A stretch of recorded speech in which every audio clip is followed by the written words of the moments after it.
네, 안녕하세요. 화요일의 남자 이상화 세무사입니다.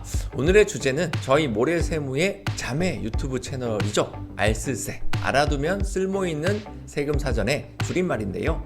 이 채널에서 박현중 세무사님께서 다뤄주신 영상을 리메이크해서 저희 대표님들께도 소개해드리면 좋겠다 싶은 주제가 있어서 영상을 준비해봤습니다. 참고로 저희 다른 유튜브 채널인 알쓸세 한번 검색하셔서 법인 대표님 뿐만 아니라 개인 사업으로 운영하시는 사장님들 포함 세금에 관심이 있으신 모든 분들에게 유익한 어떤 사전 같은 영상을 제공하고 있습니다. 그러니 많은 관심 한번 부탁드리도록 하겠습니다. 오늘은 올해의 부동산 증여, 내년에는 현금을 증여해야 하는 이유라는 주제인데요. 꾸준히 개정되고 있는 세법으로 인해서 언제 증여를 하느냐에 따라 세금 부담이 달라질 수 있다는 점에 착안을 해서 재산 증여를 고려하고 있으신 대표님들께 팁을 드리고자 준비한 영상입니다. 첫 번째 팁. 자, 부동산 증여는 올해 안에 하면 취득세를 아낄 수 있다. 아시는 분들은 아실 것 같은데요. 2023년도부터는 부동산 증여에 따른 취득세 부담이 높아지기 때문입니다. 왜 높아질까요? 현행 규정으로서는 부동산을 무상으로 취득하는 경우에 취득세 과세 표준을 공시가격으로 하도록 되어 있습니다. 하지만 2023년부터는 공시가격이 아닌 시가인 정액을 취득세 과세 표준으로 하여서 취득세를 부과하도록 법이 바뀌었죠. 아주 애석한 부분에 해당을 하겠습니다. 요새는 좀 다른 얘기긴 하지만은 일반적으로 아파트의 경우에는 비슷한 크기의 호수가 많고 거래도 자주 일어나 유사매매 사례 가액이 많이 존재하게 되고 이 거래 가액이 곧 시가 인정액이 됩니다.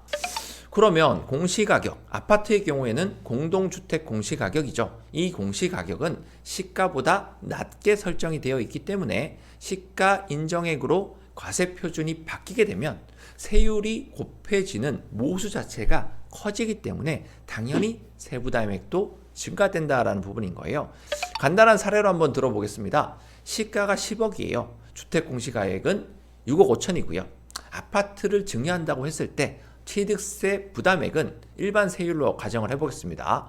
2022년도에 증여할 때에는 과세표준, 즉 공시가액이 6억 5천이었기 때문에 취득세율을 곱하면 2,600만 원의 취득세를 내게 되는데 이 똑같은 아파트를 2023년에 증여를 하게 되면 시가로 들어가기 때문에 10억이 되겠죠. 그래서 10억 곱하기 취득세율을 곱하게 되면 4천만 원에 해당을 하게 되어서 1,400만 원만큼의 세금을 더 내야 되는 상황이 생기게 되겠죠. 그러나 이조차도 중과세율로 계산이 된다면 그 차이는 더 벌어질 수 있다라는 부분에 해당을 하겠습니다. 자, 두 번째 팁으로 들어가 보도록 하겠습니다. 부동산은 올해에 안 넘기면은 향후 10년 동안 못 판다? 이런 주제를 가지고 들어가 보도록 하겠습니다. 정확히 말하면 못 판다가 아니라 부동산을 팔 때 양도소득세 부담이 커질 수 있다라는 부분에 해당을 하겠습니다. 지난 세법 개정안 영상에서 한번 소개해드렸던 내용인데요. 양도소득세 필요경비 계산 특례 규정이 개정이 되어서 2023년 이후부터는 배우자 또는 직계 존비속에게 부동산을 증여할 수 있잖아요. 부동산을 증여한 다음에 이 배우자 내지 내 직계 존비속이 이 부동산을 10년 이내에 양도를 제3자한테 양도를 하게 되면 애초에 증여자가 판고로 보겠다 이렇게 법이 바뀐다라는 부분인 거예요. 현행 규정은 5년 이내 양도시에 적용되는 규정인데 이 유예기간을 5년에서 10년으로 늘린다라는 부분인 거예요. 2023년 1월 이후에 증여하는 부분부터 적용되는 부분이기 때문에 반드시 유의하시길 바라겠습니다. 2023년도에 배우자에게 시가 6억 원, 취득가액 1억 원인 부동산을 증여하는 예시를 한번 들어보겠습니다. 이를 7년 만에 다시 되파는 거죠. 제3자에게 6억 원의 똑같은 금액으로 처분을 한번 해보겠습니다. 만약에 2022년도에 증여를 했다라면 7년 이후에 양도했었을 때 양도가액과 취득가액이 6억 원으로 동일하기 때문에 세금이 0이 되겠습니다. 하지만 개정 이후에 2023년도 1월 1일자로 이동을 하게 되면은 그로부터 7년 후에 2030년도에 팔았을 때 양도가액은 6억 원이지만 취득가액이 6억이 아니라 당초에 증여했던 분의 취득가액 1억 원의 차이에 대해서, 즉 양도차익이 5억이 되고요. 양도소득세가 1억 5천만 원이 발생하게 되겠습니다. 그렇기 때문에 이 시기만 다르게 적용을 하더라도 1억 5천이라는 세금을 아낄 수 있다, 이렇게 보시면 되겠습니다. 자, 세 번째 팁을 드려보도록 하겠습니다. 자녀에게 현금을 증여하려면 2023년 이후에 해야 유리하다, 이렇게 얘기를 하고 있습니다. 현금은 증여를 받더라도 취득세가 없어요. 취득세가 없기 때문에 언제 하더라도 증여세 부담은 동일할 텐데 왜 내년 이후에 해야 유리하다라고 할까요? 자, 들어가 보시죠. 지난 영상에서 한번 소개해 드렸을 텐데요. 자녀에 대한 증여재산 공제의 한도가 확대를 하기 때문입니다. 현행 증여세법 규정상 자녀로에게 증여 시에는 증여재산 공제는 10년간 5천만 원에 해당을 합니다. 미성년 자녀는 2천만 원으로 정해져 있는데 이 한도를 1억 원, 미성년자는 5천만 원으로 상향 조정하는 개정안이 발의된 상태입니다. 아직 확정된 내용은 아니지만 개정이 유력해 보입니다.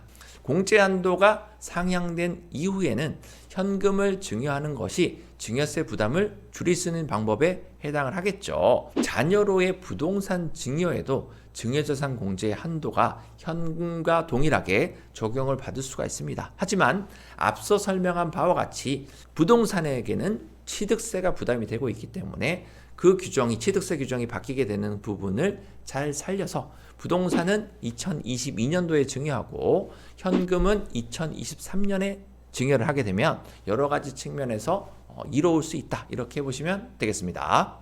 물론 현재 시점에서 증여재산 공제 한도 내에서 증여를 하고 한도가 상향된 이후에 추가로 증여를 하셔도 가능합니다. 5천만 원 지금 증여하시고 내년에 한도 상향되면 나머지 5천만 원에 대해서 증여하실 수도 있다, 이렇게 말씀을 드리고요. 네 번째 팁이 있습니다. 감정평가를 적극적으로 활용하자, 이렇게 보여집니다. 최근 부동산 시장을 보면 거래 수요가 감소되고 있습니다. 왜 줄였는지는 우리나라 국민 누구나 다 알고 있습니다. 왜? 부동산 가격이 계속 하락하고 있기 때문에 그 누구도 팔고 싶은 마음이 없다라는 부분에 해당을 하겠습니다. 그러면 부동산 증여에 따른 증여세 계산 시에 증여재산 가액은 시가로 하도록 되고 있습니다. 그러면 거래 사례가 어느 정도 형성이 되어 있는 아파트의 경우라면 유사 매매 사례 가액을 시가로 보게 되는데 요새처럼 거래가 전혀 없다라면 2년 전에 판매되었던 가액이 유사 매매 사례 가액으로 구성이 될 수도 있는 부분인 거고요. 이런 부분처럼 좀 원치 않는 케이스가 생길 수 있다는 부분인 거예요. 그러면 이 부분이 현재의 시세를 반영하지 못하는 경우가 발생할 수 있다, 이렇게 볼 수 있고요. 이러한 경우에는 감정평가를 활용해 볼 수 있는데 오히려 감정평가를 받아서 산정한 부동산 가액이 현실 상황을 잘 반영해서 현실을 반영하지 못하는 유사매매 사례 가액보다 더 낮게 산정될 수 있다라는 부분에 포커스가 맞춰집니다. 감정평가 가액을 산정하려면 일단 수수료가 들어갑니다.